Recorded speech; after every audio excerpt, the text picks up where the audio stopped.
December 1287. 30,000 Mongol warriors crossed into Poland under a winter sky so cold that horses' breath hung in the air like smoke from unseen fires. These weren't ordinary soldiers. These were the descendants of Genghis Khan's unstoppable war machine, the same force that had conquered everything from the Pacific Ocean to the gates of Vienna. They had every reason to be confident. Poland had been easy prey before. Twice before, they had devastated this land so thoroughly that entire generations grew up knowing the Mongol hordes as the horsemen of the apocalypse itself. But in 46 days, they would retreat forever, never to return, never to threaten Poland again. This is the story of how one man spent 46 years preparing for 46 days. A man who watched his world burn when he was 5 years old. A man who turned trauma into obsession and obsession into victory. His name was Leszek the Black. And this is how he stopped what everyone believed was unstoppable. April 9th, 1241, the city of Krakow. 5-year-old Leszek crouched in the darkness of the castle cellar, his small hands pressed against the stone wall. Through a crack in the foundation, he could see flames, orange and red and terrible. The wooden buildings of Krakow's outer districts were burning. His nurse, an old woman named Dobrosława, held him tight, her hand over his mouth to keep him silent. But Leszek didn't want to scream. He wanted to understand. Why were the buildings burning? Where was his father? Where was his uncle, Duke Henry the Pious, who had ridden out 3 days ago with all the knights? The answer came with the thunder of hooves. Mongol cavalry, thousands of them, pouring through streets that had never seen war like this. Their composite bows sang death. Their arrows found flesh with mechanical precision. The screams rose and fell like waves against rocks. Leszek watched through that crack in the stone, watched the city his family ruled turn to ash, watched refugees run toward the castle gates, only to be cut down before they could reach safety. Watched the wooden palisades that were supposed to protect them burn like kindling. His mind, young, boy, and unformed, tried to make sense of the chaos. It settled on one simple truth that would haunt him for 47 years. Wood burns, stone doesn't. Then the messenger came, a knight covered in blood, half his armor torn away. Leszek could hear his father, Duke Conrad of Masovia, speaking with him in the hall above. The words filtered down through the floorboards. Duke Henry is dead. Leszek felt Dobrosława's grip tighten. At Legnica, the Mongols, they beheaded him, put his head on a pike outside the city gates. 5-year-old Leszek didn't fully understand what beheaded meant, but he understood dead. He understood pike. He understood that his uncle, the bravest man he knew, the man who wore shining armor and rode at the front of every procession, was gone. His father's voice came next, low and broken. Remember this, all of you. Remember what happens when we face them unprepared. Remember how wood burns and men die. Leszek pressed his eye closer to the crack, watching Krakow burn. And he remembered. To understand why what happened in 1287 was so shocking, you need to understand just how catastrophic 1241 had been. The Mongol invasion of that year wasn't just a military defeat. It was an apocalypse that shattered the Polish psyche. The Mongols had perfected warfare to a degree that medieval Europe couldn't comprehend. At the heart of their power was cavalry. Every Mongol soldier was born in the saddle, learning to ride before they could properly walk. These weren't the heavily armored knights of Europe who charged in straight lines. Mongol horsemen were light, mobile, and deadly accurate with their composite bows. They could shoot while riding at full gallop. They could hit targets at distances European soldiers couldn't match. And they had mastered the art of the feigned retreat, the tactical maneuver that had destroyed countless armies who thought they were winning. Here's how it worked. How Mongol forces would engage an enemy, fight briefly, then suddenly break and run. The opposing army, thinking they had won, would break formation and chase after them. Then the trap would spring. Hidden Mongol units would emerge from the flanks. The retreating soldiers would wheel around, and the pursuing enemy would find themselves surrounded and annihilated. Duke Henry the Pious had led 25,000 men to Legnica to stop them. Polish knights, reinforcements from Greater Poland, Templar knights sent by the Pope himself. It should have been enough. It wasn't even close. The Mongols used smoke screens to hide their movements. Some chroniclers claim they even shouted commands in Polish through the smoke, yelling, "Flee," to sow confusion. Whether that detail is true or not, the result was undeniable. Total annihilation. Henry died on that battlefield. His body was so mutilated that his widow could only identify him by counting his toes. He had 6 on his left foot. The Mongols mounted his head on a spear and showed it to the defenders of nearby cities, trying to break their will. The message was clear. Resistance is futile. After Legnica, there was no organized Polish defense. The Mongols swept through the land like a plague. Kraków fell in hours. Its wooden citadel, the same one where young Leszek hid, might as well have been made of paper. The Mongols burned it to the ground and moved on. Over 20 cities destroyed, over 100,000 dead, an entire generation traumatized. And then, as suddenly as they came, the Mongols withdrew. Not because they were defeated, but because their great Khan had died in Mongolia, and the commanders needed to return for the succession crisis. Poland buried its dead and began to rebuild. Young Leszek grew up in the ashes of that devastation, the memory of flames seared into his mind. 1259, 18 years after the first nightmare. Leszek was 23 years old now, Duke of Sieradz and Łęczyca, a capable military commander in his own right. He had spent his entire adult life studying warfare, reading chronicles, interviewing veterans of Legnica, learning everything he could about the enemy who had destroyed his world when he was 5, and now they were back. The scouts brought the news in autumn. Mongol armies massing on the eastern border, the same pattern, the same tactics, the nightmare returning. This time, Poland tried to be ready. Leszek himself led 500 knights to defend the approaches to Sandomierz. He had studied the Mongol feigned retreat. He knew not to pursue. He knew to hold formation. But knowing and doing are different things when arrows rain from the sky and your men are dying around you. The battle lasted 3 hours. Leszek's formation held for the first hour. Then a Mongol flanking force emerged from a forest he thought was empty. Then his cavalry's horses panicked under the arrow storm. Then the retreat became a rout. Leszek survived by luck and the speed of his horse. 2/3 of his men didn't. He rode through the countryside toward Kraków, watching the same scenes he remembered from childhood play out again. Villages burning, refugees fleeing, the Mongol cavalry everywhere, unstoppable, inevitable. Sandomierz fell. Kraków fell. Lublin, Zawichost, Bytom, all sacked, all burned. The wooden fortifications that had been rebuilt after 1241 proved just as useless the second time around. Leszek stood in the ruins of Kraków for the second time in his life. This time he wasn't a terrified child. He was a grown man, a military commander, a duke, and he had failed.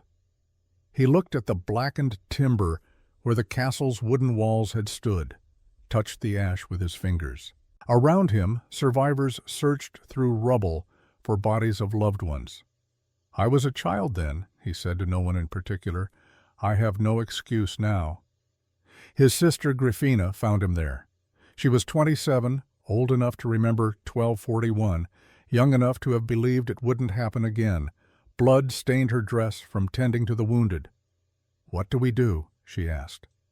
Leszek stood silent for a long moment, staring at the ruins.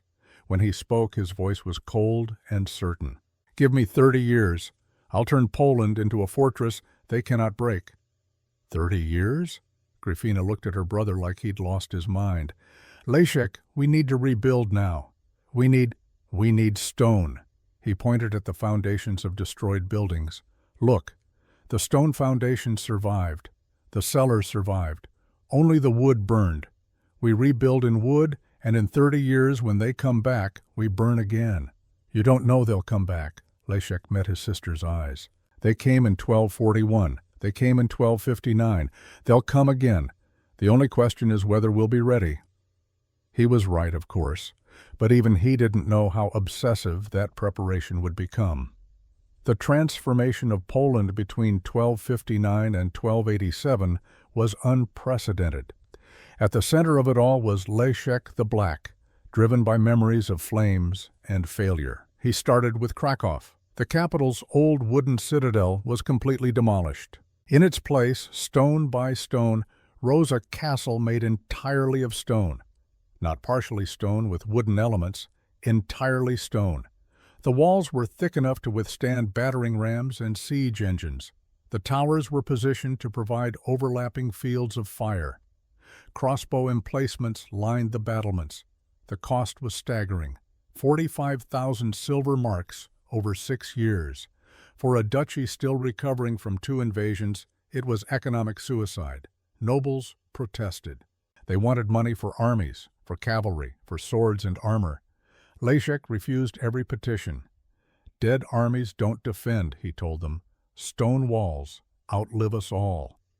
He didn't stop with Krakow. Sandomierz received the same treatment. Then Wyszlika, then castle after castle across Lesser Poland. Anywhere the Mongols had struck, anywhere they might strike again. Leszek built stone fortifications. But the fortifications were only part of his preparation. Leszek did something the Mongols themselves had mastered. He built an intelligence network. For 10 years, he sent scouts into Ruthenia, the lands beyond Poland's eastern border where the Mongol Golden Horde held sway. These weren't just observers, they were spies.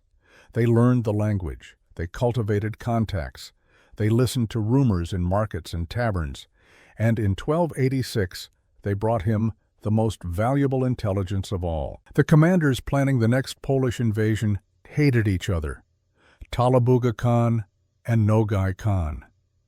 2 powerful leaders within the Golden Horde, both ambitious, both convinced of their own tactical genius, both utterly unwilling to coordinate or share glory.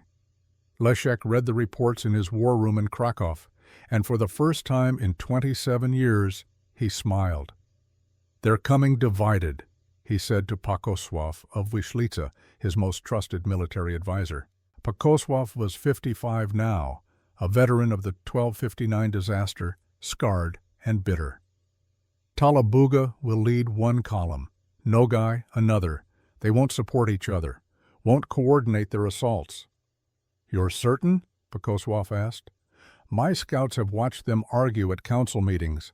Talabuga believes in methodical siege warfare. Nogai favors quick raids. They despise each other's tactics almost as much as they despise each other." Leszek stood and walked to the window. Outside, the stone walls of Krakow rose against the sky, impregnable, ready. "Let them come divided," he said quietly. "We'll destroy them separately." November 1287. 28 years after Leszek's vow. 46 years after the first invasion. Leszek stood atop the battlements of Krakow Castle, looking out over the city he had spent 3 decades fortifying. He was 51 years old now. His hair, once black, was streaked with gray. His face was lined with the weight of preparation and command. Below him, the city went about its evening business. Merchants closing shops, families gathering for dinner, children playing in streets that had run with blood when their grandparents were young. They didn't know, the common people didn't know what was coming. But Leszek knew. His scouts had brought word 3 days ago. 30,000 Mongol warriors crossing the border, Talabuga's northern column with 20,000 men. Nogai's southern force with 10,000, the 3rd invasion. The one Leszek had spent his adult life preparing for. His sister Gryfina joined him on the battlements. She was 55 now, managing the city's supply logistics and medical preparations. She'd become the most efficient quartermaster in Poland, driven by the same memories that haunted her brother. "The granaries are full," she said. 6 months of grain. The wells are deep. We can hold for a year if we have to." Leszek nodded but said nothing. "You were right," Grafina continued, "about everything. The stone, the preparation, the intelligence, all of it." "I haven't been right yet," Leszek replied. "Being right means surviving. Being right means they don't burn us this time." He touched the stone merlin beside him, cool and solid, immovable. He thought of the crack in the cellar wall 46 years ago, the crack through which a 5-year-old boy had watched his world burn. "Third time," he whispered. "This time is different." Grafina placed a hand on her brother's shoulder. "This time, we're ready." From the east, beyond the horizon, beyond the forests and rivers, 30,000 warriors were riding toward them. Warriors who had conquered half the known world, warriors who expected easy plunder, scattered resistance, quick victory. But they were riding toward walls they couldn't burn, toward a defender who had studied their every tactic, toward a man who had turned childhood trauma into a lifetime of preparation. They were riding toward Leszek the Black, and he was waiting. The stone walls of Krakow stood silent against the November sky, silent and ready. In 46 days, those walls would prove that the unstoppable could be stopped, that the invincible could be defeated, that sometimes the greatest victory isn't won in a day, but across a lifetime of refusing to make the same mistake 3 times. December was coming, and with it, the last Mongol invasion Poland would ever face. December 7th, 1287, the Red River crossing, eastern border of Poland. Dawn light broke across frozen water, turning ice to silver as the first Mongol scouts crossed into Polish territory. Their horses' breath hung in the frigid air like the souls of the dead. Behind them, stretched back along the frozen road for 5 miles, came an army that had conquered empires, 20,000 warriors under Talabuga Khan's command, horses bred on the steppes, trained from birth for war. Siege equipment that had breached the walls of cities from Persia to the Carpathians, supply wagons carrying everything needed for a campaign that was supposed to last 6 weeks, the machinery of conquest, refined over generations, rolling forward with terrible inevitability. Talabuga himself rode at the center of the column, a man in his mid-40s who had commanded Mongol armies since before most of his soldiers were born. His face was weathered by wind and sun and the smoke of 100 burning cities. He had fought in Persia, where resistance had been crushed so thoroughly that entire provinces ceased to exist. He had raided into Hungary, where the memory of Mongol hooves still woke children screaming in the night.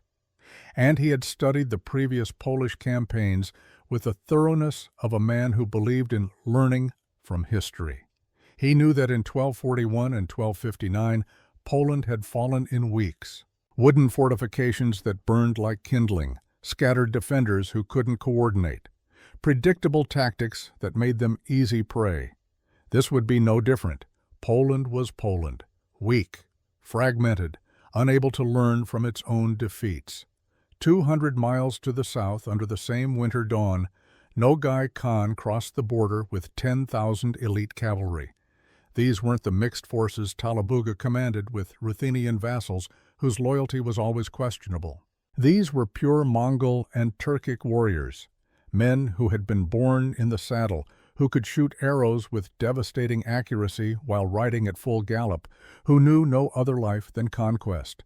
Nogai was younger than Talabuga, barely 35, and that youth made him hungry in ways the older commander had forgotten.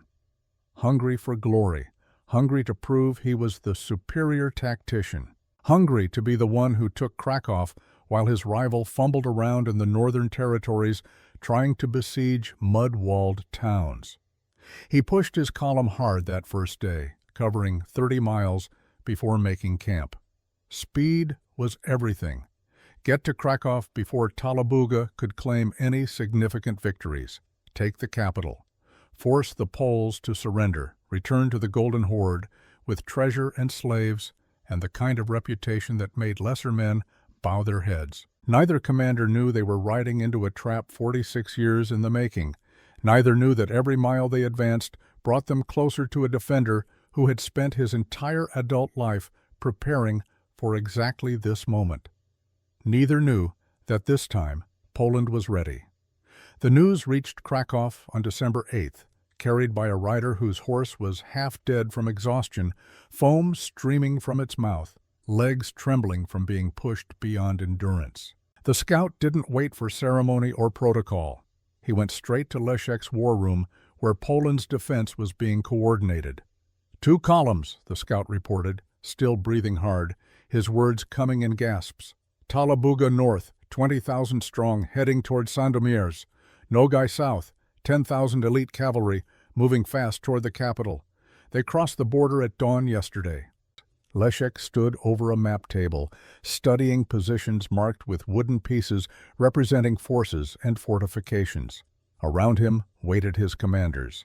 Pakosław of Wyszlica, 55 years old now, scarred from 2 previous invasions, his face a roadmap of battles survived and friends lost. Gryfina, managing supply logistics with the efficiency of someone who understood that wars were won by grain and water as much as by swords. And the youngest of them, Zbigniew of Ostrog, 28 years old, burning with the need to prove himself in battle. "They're separated," Zbigniew said immediately, his hand moving to the map, fingers tracing the routes. "We should concentrate our forces, hit 1 column with everything we have, crush them before they can unite." Leszek didn't look up from the map. His eyes followed the terrain, the distances, the timing. 46 years of preparation had taught him to see not just where forces were, but where they would be. Not just what was happening, but what would happen next. "And which column would you hit?" he asked quietly. "Talabuga's. He's closer and has more men.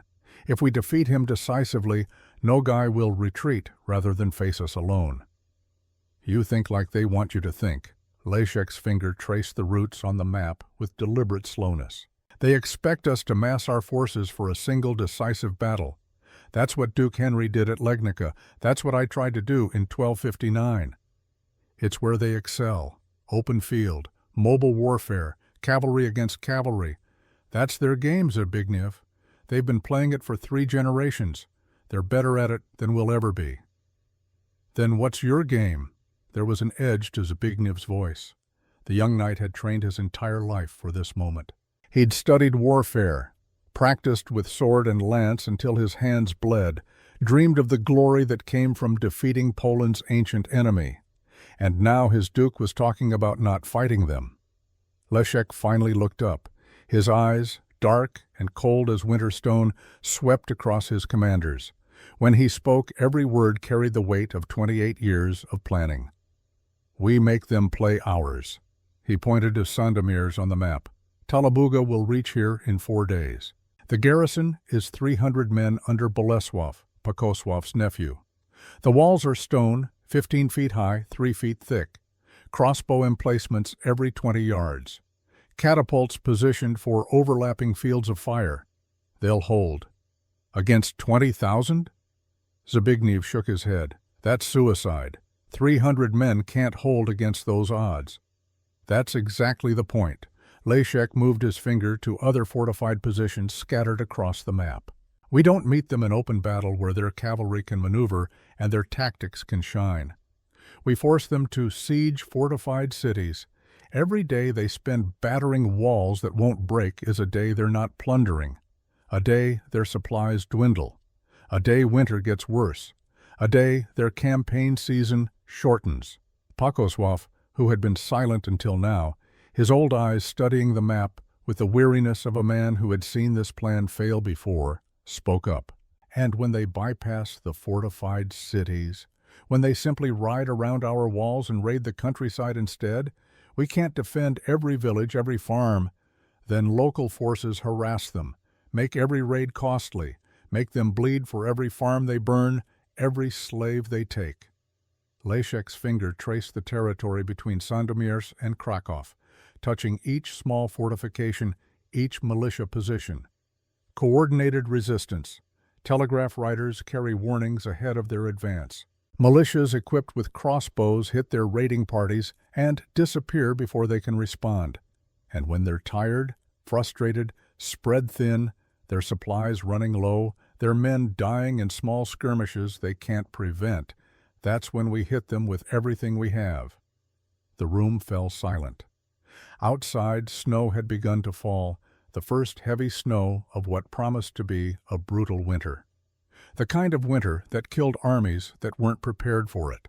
Zbigniew broke the silence, and there was anger in his voice now. Real anger, not just frustration. You're asking soldiers to hide behind walls while the enemy ravages our land. You're asking us to watch villages burn and do nothing. That's not war, my lord. That's cowardice. The temperature in the room seemed to drop 10 degrees. Every man there felt it. The shift from strategic discussion to something more dangerous, more personal. Leszek walked slowly around the map table, his boots echoing on stone floors, until he stood face to face with the young knight. When he spoke, his voice was quiet, but it carried a weight that made Zbigniew take an involuntary step back. "My uncle charged bravely at Legnica," Leszek said. "Duke Henry the Pious, the bravest man I ever knew. He led 25,000 men against the Mongols in open battle. Knights, crusaders, the finest warriors Poland could gather. His head decorated a Mongol spear by sunset. I charged bravely in 1259 with 500 knights at my back. 2/3 of my men died screaming in a forest while I ran for my life. You want to talk to me about bravery, Zbigniew? Bravery is choosing the tactic that wins, not the one that feels heroic." Zbigniew's hand moved toward his sword hilt. For a moment the room balanced on the edge of violence. Then Pakosław stepped between them, one hand raised.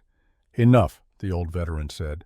His voice carried the authority of a man who had earned every scar on his body. "We have an enemy at the gates. Save your anger for them." Leszek turned back to his map, his moment of anger controlled, channeled back into cold calculation.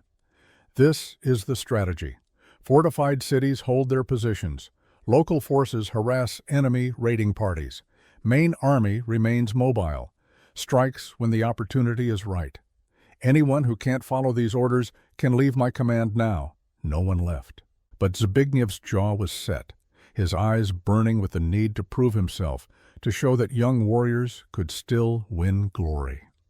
Leszek knew that look. He'd worn it himself once. 28 years ago, right before his disastrous charge that had accomplished nothing but getting good men killed. Some lessons, he thought, watching the young knight struggle with his pride, can only be learned in blood. He just hoped Zbigniew would survive learning them. December 12, 1287. Sandomierz. Talabuga's advance force reached the city 5 days ahead of the schedule his scouts had predicted. The Mongols were always fast. That was part of what made them terrifying. They could cover distances in days that European armies needed weeks to traverse. Speed was a weapon they wielded as effectively as their bows. Bolesław, the 30-year-old knight commanding Sandomierz's garrison, stood on the battlements and watched 20,000 warriors deploy around his city like a noose tightening. He had 300 men, veterans, well-trained, equipped with the best weapons Polish forges could produce, but 300 against 20,000.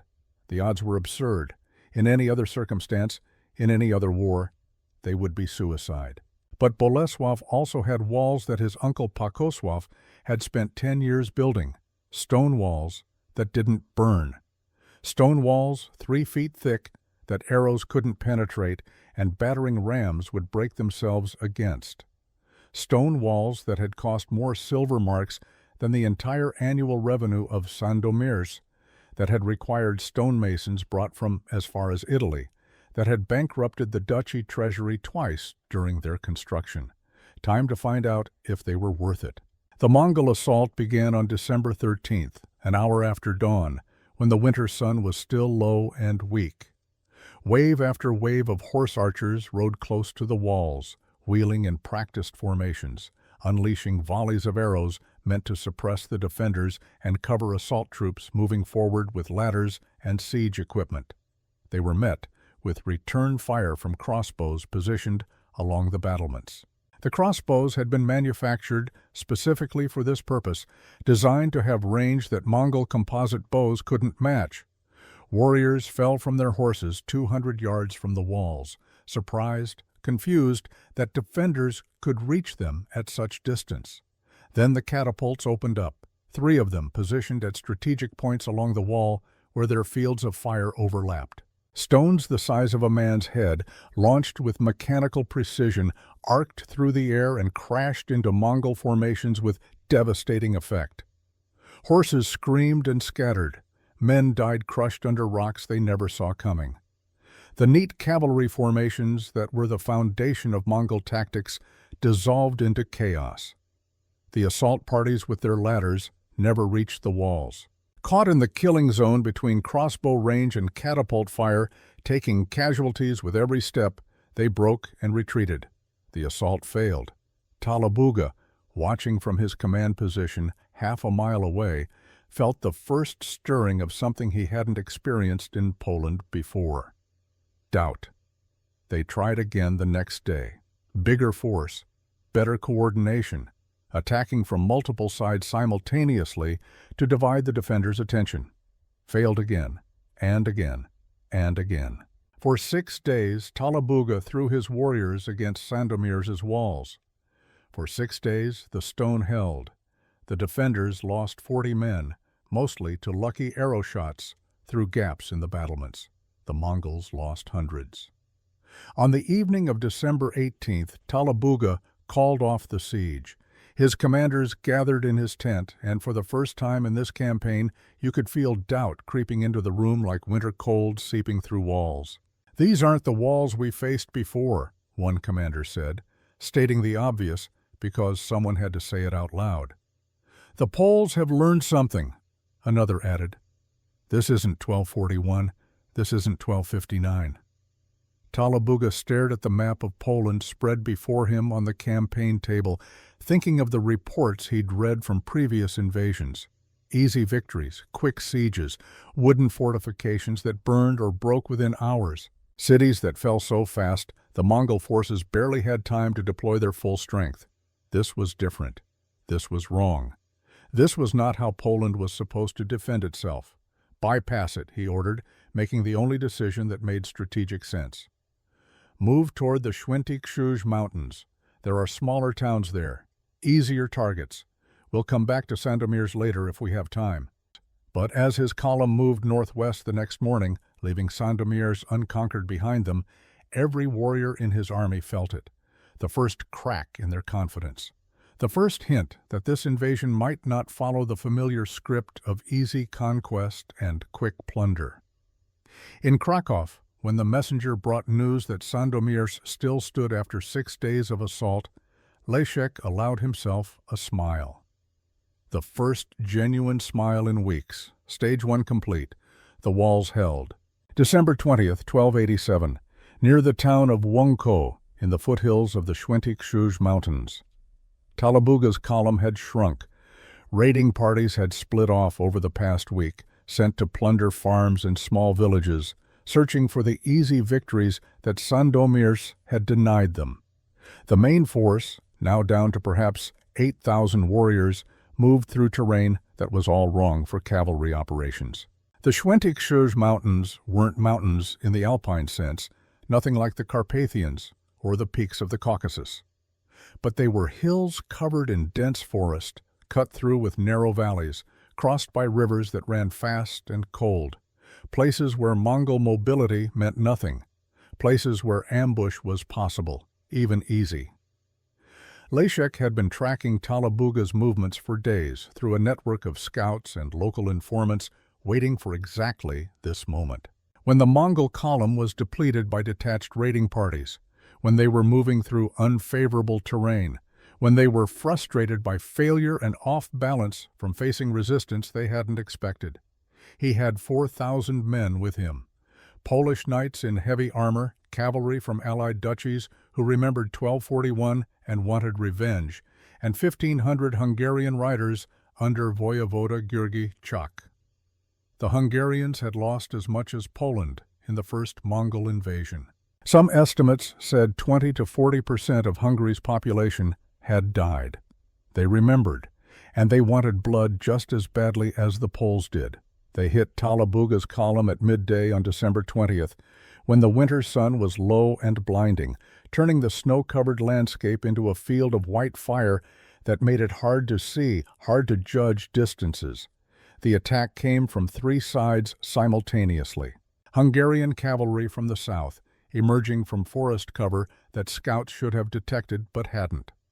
Polish knights from the west, charging down a hillside with the momentum of gravity behind them, infantry with crossbows holding the eastern hills, positioned where they could rain death down on anyone trying to escape in that direction. The Mongols tried to execute their standard response, the tactic that had won them 100 battles across 3 continents. Feigned retreat to draw the attackers into pursuit, then encirclement and annihilation.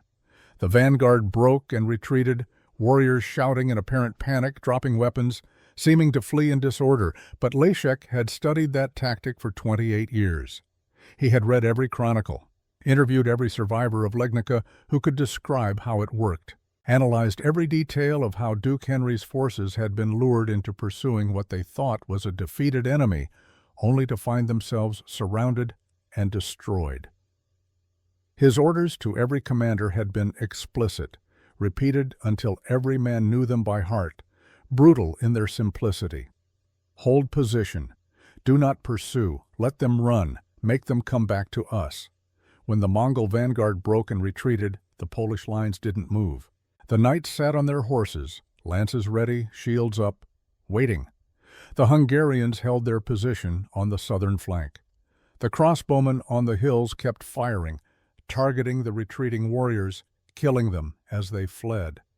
The Mongols had to come back. Their supply wagons were trapped in the valley behind the fighting. Their commander was surrounded. The feigned retreat only worked if the enemy pursued. If the enemy held position, the Mongols had to return to actual combat. For the first time in their Polish campaigns, the feigned retreat didn't work. The battle devolved into exactly what the Mongols wanted to avoid: a grinding, brutal, close-quarters fight where their mobility advantage disappeared. Heavy cavalry, when properly positioned and supported by infantry, could stand against mounted archers. Disciplined formations could weather arrow storms that would have broken lesser troops. And in close combat, Polish knights in full armor were more than a match for Mongol light cavalry. Leszek fought in the center of his line, his sword rising and falling with mechanical precision. He was 51 years old, older than most of the warriors around him, his hair gray, his body carrying the aches of decades. But he was driven by something stronger than youth, driven by 46 years of preparation and memory, and the absolute certainty that this time the outcome would be different. Every Mongol who fell under his sword, he saw the flames of Krakow in 1241. Every Polish knight who held position against cavalry charges, he saw his uncle Duke Henry's beheaded corpse. Every hour the battle lasted without the Mongol tactics working, he felt vindication building in his chest like a prayer finally being answered.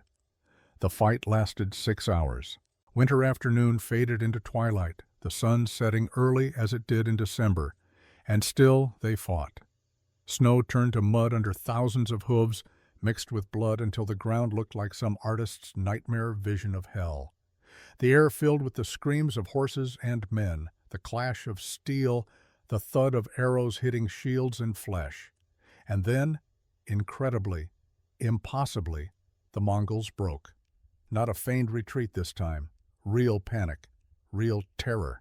The realization that they were losing, that the tactics that had never failed were failing now, that death was coming for them, and there was no clever maneuver that could stop it. Talabuga's forces, suffering mounting casualties, unable to achieve the quick victory they expected, their commander dead from an arrow through the throat, began to withdraw in earnest. The retreat became a rout. Warriors threw down weapons and spurred their horses toward any escape route they could find.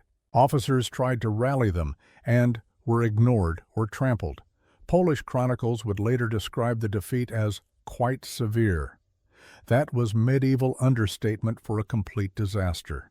It was a rout, a massacre, the destruction of a force that had thought itself invincible. Talabuga's column limped away from Wonko, having lost perhaps 2,000 men killed or captured, but more importantly, they'd lost something they couldn't quantify or replace: their aura of invincibility, the psychological advantage that came from being the army that had never lost in Poland. Leszek stood on the battlefield as darkness fell, surrounded by exhausted men and dying horses, the snow red beneath his feet. Pakosław rode up beside him, blood streaming from a cut above his eye, his armor dented in a dozen places. "We did it," the old veteran said, his voice filled with wonder and disbelief. "We actually did it. We defeated them in open battle." Leszek looked at the retreating Mongol army, their torches flickering in the distance like dying stars, growing smaller and smaller until they disappeared into the winter night. "This is one column," he said quietly. "Talabuga's force is broken, but Nogai is still coming, and he doesn't know yet that he should be afraid." But there, on that battlefield, with Mongol blood soaking into Polish soil for the first time in Polish history, something fundamental had shifted. The army that was supposed to plunder northern Poland with impunity had been defeated, forced to retreat, destroyed as a fighting force. For the first time in Mongol-Polish history, it was the invaders who were running away. The unstoppable had been stopped. December 24th, 1287, Christmas Eve. Nogai Khan arrived outside Kraków with 10,000 warriors, completely unaware that 300 miles to the north, his fellow commander's army had just been shattered. Communications between the two columns had been minimal by design. Talabuga and Nogai despised each other too much to coordinate properly, too proud to share intelligence, too competitive to work as a unified force. So Nogai approached Poland's capital with full confidence. His forces were fresh, untested by hard fighting. His men were elite Mongol and Turkic cavalry, the absolute best warriors the Golden Horde could field, men whose families had been serving in Mongol armies since Genghis Khan's time. And after all, they had taken Kraków twice before, in 1241, in 1259. Both times, the city had fallen in days. The playbook was simple, proven by decades of successful campaigns. Surround the city, breach the defenses through assault or siege, overwhelm the garrison, spend a few days plundering. Withdraw with treasure and slaves before winter made further campaigning impossible. But when Nogai's scouts returned from their initial reconnaissance with their reports, something in their voices gave him pause. "The walls," one of them said, and there was confusion in his voice, almost fear. "Commander, the walls are different." Nogai rode forward personally to observe, something he rarely did, preferring to command from a safe distance. What he saw made him rein in his horse sharply, made his tactical mind immediately begin recalculating. These weren't the wooden palisades of 1241 that had burned so easily. These weren't even the modest wooden and earth fortifications of 1259 that had required only days to breach. Kraków had transformed itself into a genuine fortress. The castle was entirely stone, massive blocks fitted together with precision that spoke of Italian engineering. The walls were thick and high, designed to withstand both assault and siege. Positioned along those walls were catapults and crossbows, lots of them, all pointing outward, all manned by defenders who looked ready to use them. Nogai sat on his horse for a long moment, studying the defenses with the eye of a man who had conquered cities from the Caucasus to the Carpathians. A younger commander might have been intimidated, but Nogai had decades of experience. Stone walls were just obstacles. Obstacles could be overcome with patience, proper siege tactics, and the willingness to accept casualties.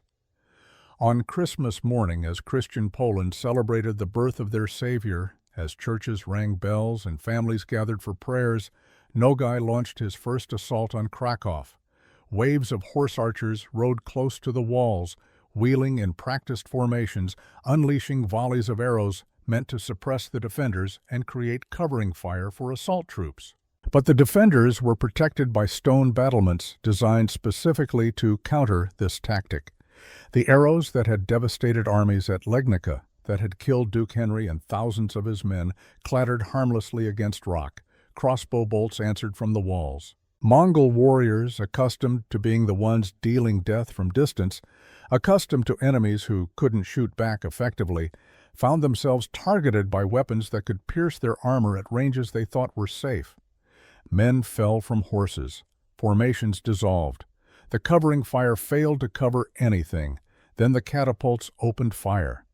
Stones launched with mechanical precision crashed into cavalry formations. Horses panicked, throwing riders, trampling their own men. Warriors died crushed under projectiles they never saw coming. The careful Mongol tactics, honed over generations, fell apart in the face of defensive firepower they hadn't anticipated. When assault parties tried to approach the walls with siege equipment, ladders, and rams, they entered a kill zone where projectiles rained from multiple angles. Crossbow bolts from the front, catapult stones from above. Even boiling water and oil poured from murder holes built into the fortifications. The first assault wave broke within an hour, retreating in disorder, leaving hundreds dead at the base of walls they had never even reached. Nogai ordered a second assault, then a third, then a fourth. All failed. Inside the city, Leshek watched from the command tower. He hadn't been present for the siege's beginning, having been at Wonko, commanding the forces that shattered Talabuga's column. But he'd ridden hard to reach Krakow, killing 3 horses in 2 days to get back to the capital, and now he stood watching the Mongols batter themselves against walls he'd spent a decade building. Gryphina joined him in the tower, exhausted from coordinating the medical response to the siege. Despite days of intense fighting, casualties had been remarkably light. 15 defenders dead in 3 days of assaults against 10,000 attackers. Numbers that would have been impossible to believe if she hadn't seen them with her own eyes. "How long can we hold?" she asked. Leshek gestured to the supply warehouses visible from the tower, massive stone buildings filled with grain and salted meat and everything else needed to survive a long siege. 6 months of grain, deep wells for water. They'll run out of patience long before we run out of food. And if they just sit there, wait us out through the winter, then they accomplish nothing. Every day outside our walls is a day they're not plundering, not gaining treasure or slaves to justify this campaign. A day winter gets worse and their horses consume supplies they can't replace. A day their campaign season shortens. He turned to his sister. Sieges are supposed to be fast for them. Get in, plunder, get out before the weather turns or enemy reinforcements arrive. This is turning into everything they wanted to avoid. A grinding war of attrition where their cavalry means nothing. On the walls below, defenders cheered as another Mongol assault broke and retreated, warriors streaming back toward their camp, leaving more bodies behind. The sound echoed across the city. Hope, Leshek thought. They're feeling hope. For the first time in living memory, Poles were watching Mongols fail. They're starting to believe we can actually win this. The siege ground on for days that felt like weeks. December 26th, 27th, 28th. Each day, Nogai tried new tactics, night assaults using darkness to approach the walls undetected, concentrated attacks on perceived weak points, attempts to undermine the walls through tunneling. Nothing worked. The stone held. The defenders held. And every failed assault cost the Mongols dozens of warriors they couldn't replace. Contemporary sources tell us that the Mongols suffered heavy casualties and lost several of their leaders trying to take Krakow. Read that sentence again and understand what it means. The Mongols, who had conquered cities from Beijing to Baghdad, who had breached defenses that had stood for centuries, who had overcome every obstacle that defenders could devise, couldn't take Krakow. The capital that had burned twice before stood defiant, its stone walls mocking every assault, its defenders growing more confident with every Mongol failure. On the night of December 29th, something happened that would pass into legend, though historians still debate its accuracy to this day. A group of raftsmen from the village of Zwierzyniec, working-class men who transported goods on the Vistula River, discovered a Mongol encampment 2 miles north of the city. These men, led by a raftsman named Wojcik, tough as old leather and mean as winter wolves, made a decision. They weren't soldiers, they weren't knights. They had no training in warfare, no armor, no proper weapons. But they weren't going to hide in their homes while their city was under siege by invaders who had burned their father's generation alive. On the night of December 30th, 30 men armed with axes and boat hooks, weapons meant for chopping wood and hauling cargo, launched a raid on the Mongol camp. They moved in darkness, using their knowledge of the river to approach undetected, traveling by paths that only local men who had worked these waters their entire lives would know. They hit the camp like a winter storm, sudden, brutal, unexpected. Mongol officers, sleeping in their tents, confident that no one would dare attack a military encampment, died before they could draw weapons. Horses were cut loose, stampeding through the camp.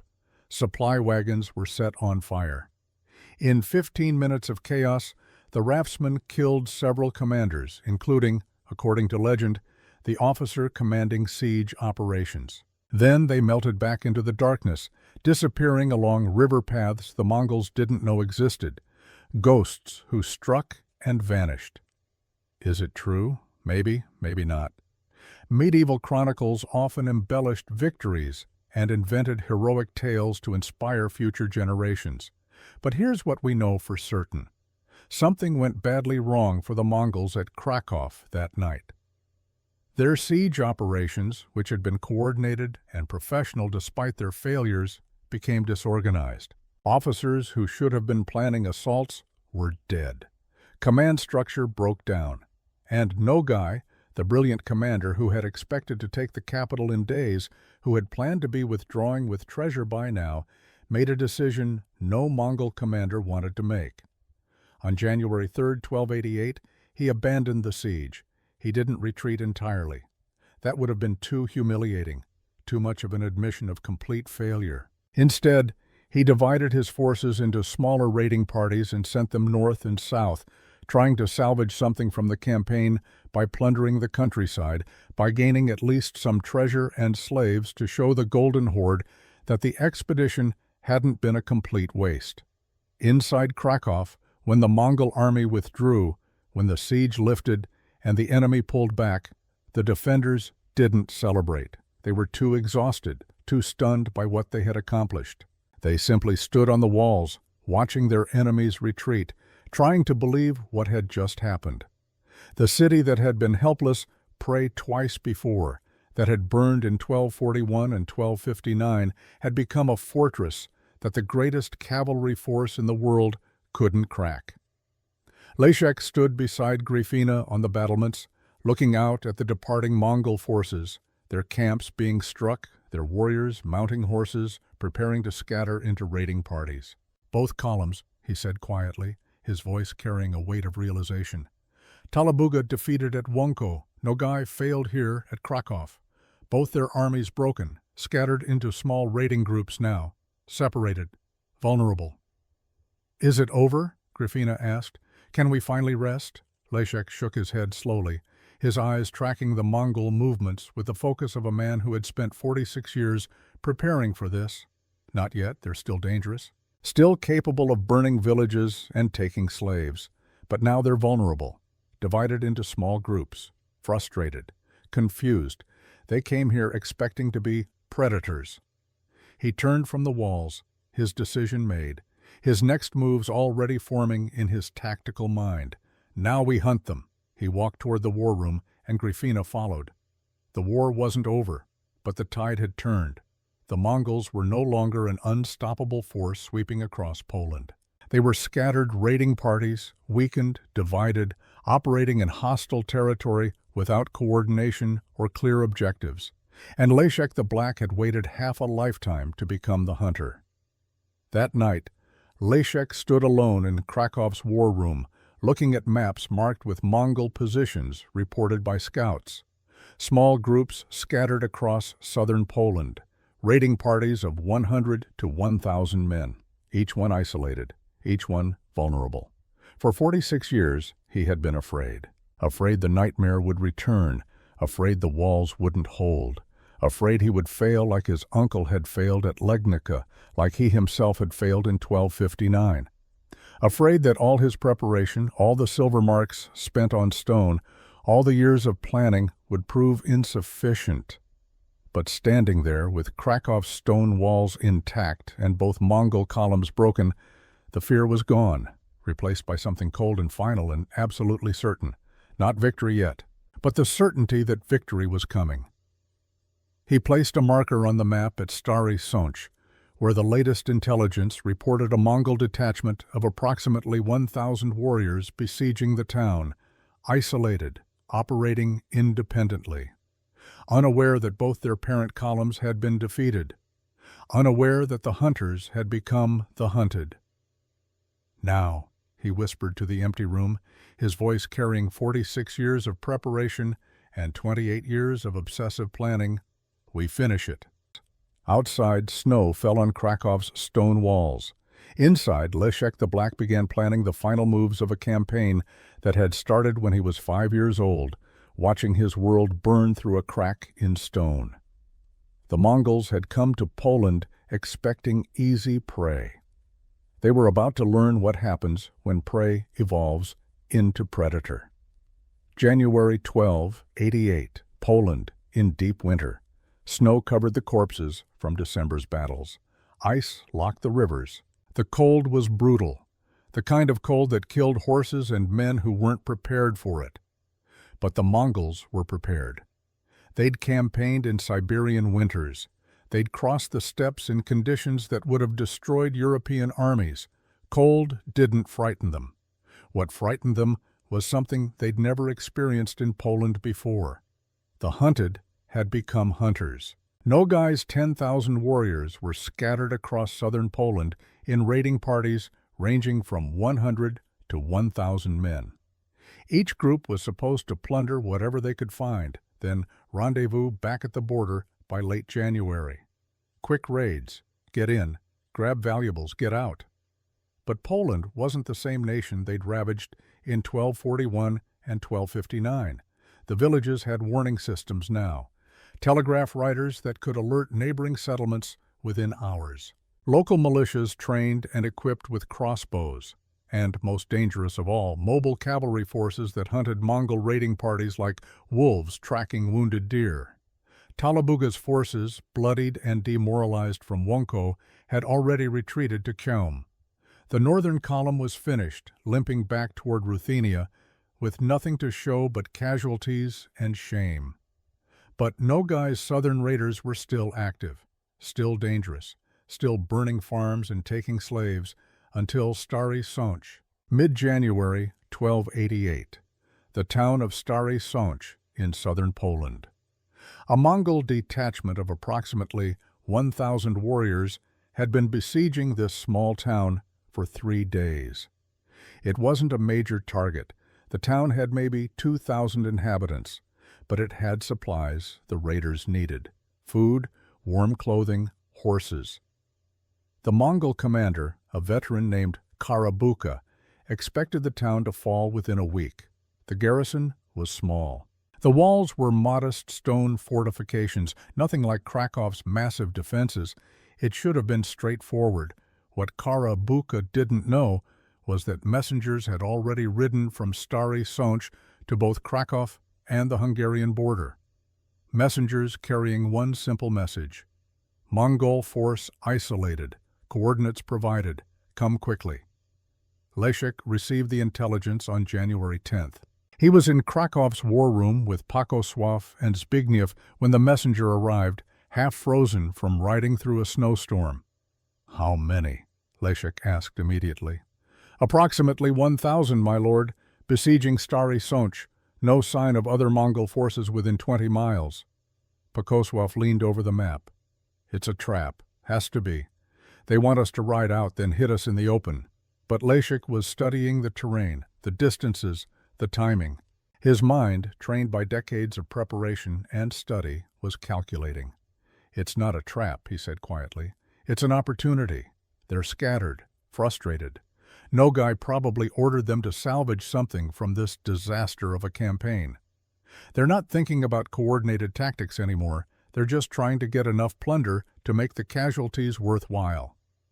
Zbigniew, who had been chafing under Leshek's defensive strategy for weeks, straightened. "So we ride out? We attack?" "We coordinate with Georgi's Hungarians." Leshek's finger traced the route from the Hungarian border to Stary Sonch. "If they move fast, they can be there in 3 days. We can be there in 4. We hit them from 2 sides with 3,000 cavalry." 3,000 against 1,000, Zbigniew said. "Finally, favorable odds." Leshek looked at the young knight with cold eyes. "This isn't about odds. This is about sending a message. We're not just defending anymore. We're hunting, and when we catch them, we destroy them completely. No survivors, no prisoners, nothing." The brutality in his voice silenced the room. This was Leshek the Black at his darkest. 51 years old, 46 years of memory and preparation and rage, all focused on one purpose: make them regret they ever came to Poland. January 15th, 1288. Dawn. Karabuka stood outside his tent, watching his warriors prepare for another day of siege operations. Progress was slow. The defenders of Stary Sonch were surprisingly stubborn, but it was only a matter of time. What he didn't see, hidden in the forest 3 miles to the south, was György Csak's Hungarian cavalry, 1,500 riders who had ridden through the night, silent, waiting. What he didn't see, approaching from the north through a valley screened by hills, was Leszek's force. 1,500 Polish knights and allied cavalry, also silent, also waiting. The attack came at mid-morning when the Mongol camp was at its most active, warriors moving between tents, horses being fed, officers planning the day's assault on the town. György hit from the south. The Hungarians came in a wedge formation, heavy cavalry designed to punch through and shatter. The Mongol pickets had perhaps 30 seconds of warning before 1,500 horses crashed into the southern edge of the camp. Chaos erupted. Warriors scrambled for weapons. Horses panicked. The Mongols tried to form up to create the defensive formations they'd trained for. Then Leszek hit from the north.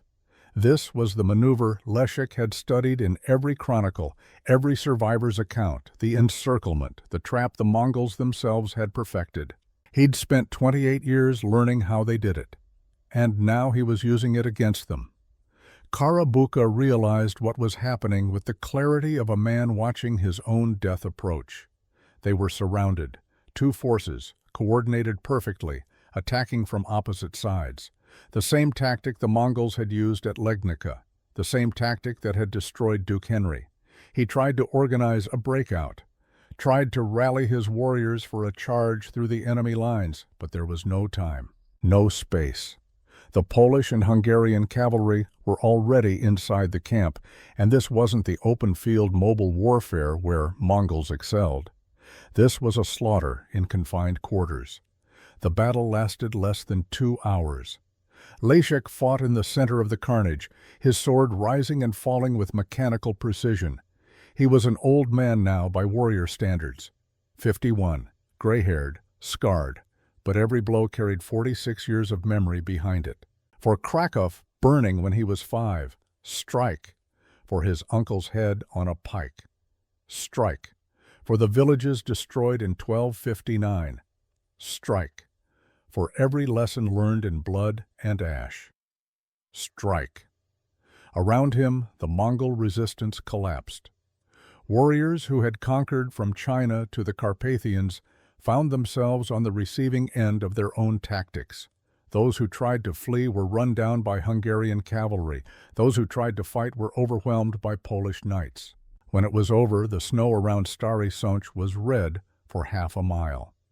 Contemporary sources specifically note that the entire Mongol army was completely surprised and annihilated.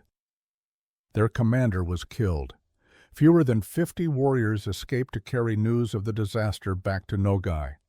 Leshek stood in the center of the destroyed camp, breathing hard, covered in blood that wasn't his own. Pakoswav approached him, leading 2 horses. "Total victory," the old veteran said. "We killed them all." Leshek looked at the carnage around him.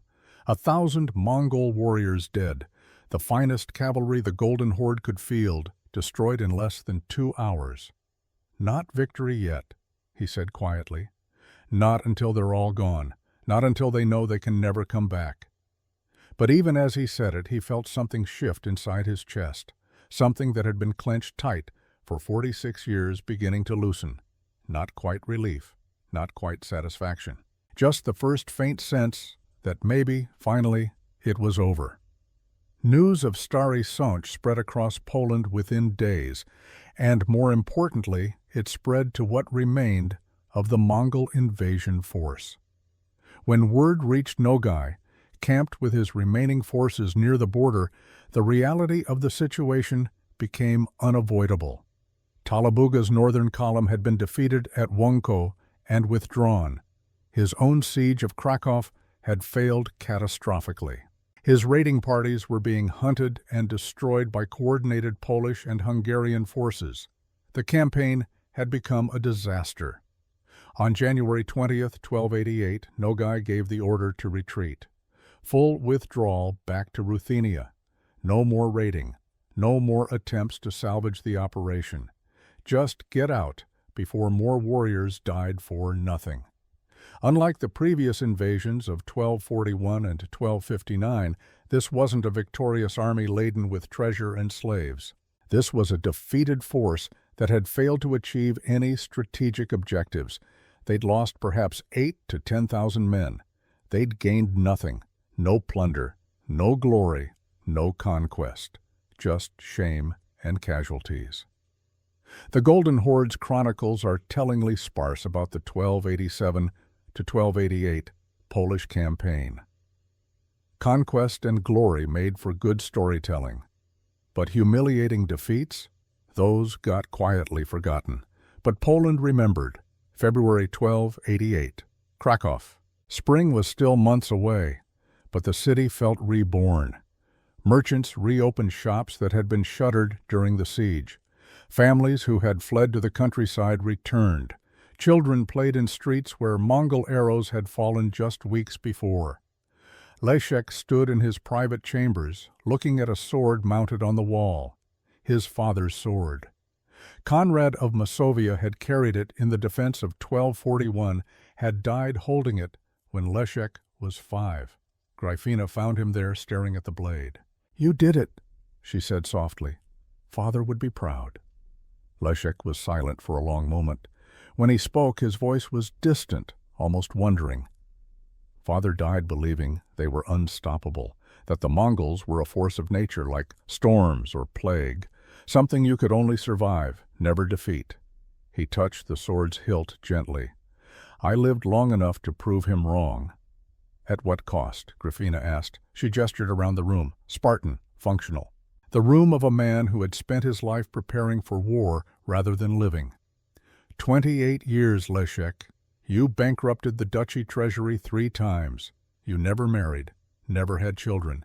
You spent your entire adult life preparing for 46 days of fighting. Was it worth it? Leshek turned to face his sister. You tell me. Would you rather I had lived a comfortable life and watched Krakow burn for a 3rd time? Watched more children hide in cellars while their world ended? Gryfina had no answer to that. Leshek walked to the window, looking out over the stone walls that had saved his city. Every silver mark spent on these walls was worth it. Every year of preparation was necessary. Every moment of obsession was justified. He paused. Because it worked. They came with 30,000 warriors. They left with nothing but corpses and shame. And they'll never come back? They'll never come back, Leshek said it with absolute certainty. We taught them what happens when you underestimate your enemy, when you assume past victories guarantee future success. They learned the lesson. It cost them blood and pride. They won't forget. He was right. After 1288, the Mongol Golden Horde never invaded Poland again. Not once. The nation that had been easy prey for half a century suddenly became a territory they wanted nothing to do with. March 1288. A war council, but this time without the urgency of impending invasion. Leszek sat with his commanders, reviewing casualty reports and damage assessments. The numbers told a story that still seemed impossible. Polish military casualties, approximately 1,200 dead, most at Łącko, where close-quarters combat had been brutal. But 1,200 against an invasion force of 30,000 was astonishingly low. Mongol casualties estimated 8 to 10,000, heavy losses for a raid that had gained them nothing. Civilian casualties remarkably light. The fortified cities had protected populations that in previous invasions would have been massacred or enslaved. Zbigniew, who had fought at both Łącko and Stary Sącz, spoke up. "What did we do differently? Why did it work this time?" It was Pakosław who answered, the old veteran who had fought in 1259 and lived to see victory in 1288. "We learned," he said simply. "We analyzed our defeats. We understood why we lost, and we spent decades fixing our vulnerabilities. That's what we did differently." Leszek nodded slowly. The Mongols had one fundamental flaw. They assumed their past victories guaranteed future success. They came to Poland expecting 1241 and 1259 to repeat themselves. Easy plunder, scattered resistance, quick victory. "And we gave them something completely different," Zbigniew said. "We gave them walls they couldn't burn, defenders who wouldn't panic, tactics designed specifically to counter theirs, and most importantly," Leszek paused, making sure every man in the room understood this point, "we used their own division against them. Talabuga and Nogai hated each other too much to coordinate. That rivalry killed their campaign before it began." The lesson hung in the air. Unity of command matters. Division destroys armies from within. But there was a deeper lesson too, one that Leszek had learned in the root cellar 47 years ago, watching Kraków burn through a crack in the stone. Adaptation is survival. The months that followed brought political changes that had been building for decades. The Mongol invasions had exposed the fatal weakness of Poland's fragmented structure, multiple dukes ruling separate territories with no unified command. The 1287 to 1288 campaign had shown what could be achieved when Polish forces coordinated under a single strategic vision. The momentum toward reunification, which had been slowly building since the disasters of the mid-13th century, gained unstoppable strength. Within a generation, Poland would crown its first king in decades. The Mongol threat had forged Polish national identity in ways nothing else could have. But Leszek wouldn't see it. He died in late 1288, just months after his greatest victory. He was 52 years old.